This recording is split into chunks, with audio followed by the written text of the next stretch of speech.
Deranged is one of those Swedish death metal bands you might have skipped because they never got as big as Entomb, Dismember and so forth. But it's also one of those bands that have been putting out very, very good albums along the years. Now the band is, well, let's say, renewed lineup. Been here like that for more than 10 years, but I still am comparing this to the kind of golden era of Deranged in early 2000s. This album is nowhere near of being the best ones of Deranged, but it's definitely worth listening to. It's brutal, it's violent, and it's gory as hell. So let's take a look at this album. We have here Deeds of Ruthless Violence. Now those who have been following Deranged style know that this band has always been about violence, murder, rapes and who knows what horrible stuff here. And now that they are being released through Agonia, by the way, quite nice design overall, I really didn't know what to expect except just Swedish brutality, because for some reason I have been missing those albums that came out between, and I got a little bit very, because some reviews were saying that now Deranged isn't any good anymore and all that stuff, and I was like, man, they really can't change that much, not even if they change the whole lineup, which is pretty much what the band has done, except for the drummer, who is still, I guess, the original from like 1991 or so. And to be honest, there is some truth about this negativity.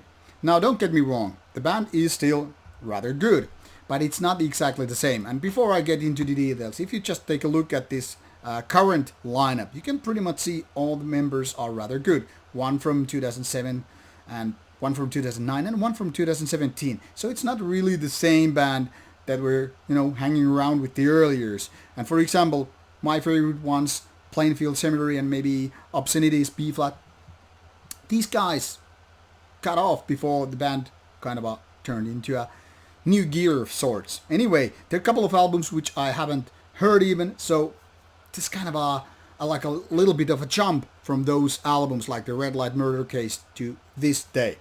Anyway, Deranged isn't that different, but there are some differences obviously, because the guitar players are not the same.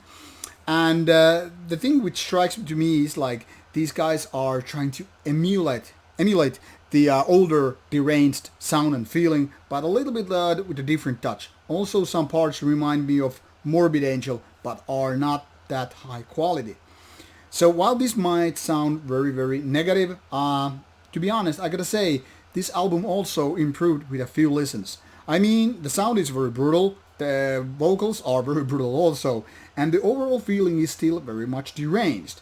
But in case we wanted to use a serial killer metaphor here, or whatever allegory you want to use it, I would say this is like a copycat killer. So if the original killer did murders in a certain way, the new one is trying to do exactly the same, but there are details which make this a little bit different. It's also an interesting one because sometimes you might get kind of bored to certain style, so you even need or require certain change. And in that respect, I guess Deranged has kind of succeeded. So while this is definitely among the best Deranged albums of all time, I find this kind of a fascinating brutal death metal one. It's definitely a decent album, but is it really great? No. Do you need to check it out if you are a Deranged fan, or a fan of brutal death metal, or a fan of Swedish death metal in the first place? I think you need to, because while this is not among the best, it's still Deranged, and that should tell you a lot. In my opinion, this kind of stuff beats most Swedish death metal any given day, and that's quite a lot to be said.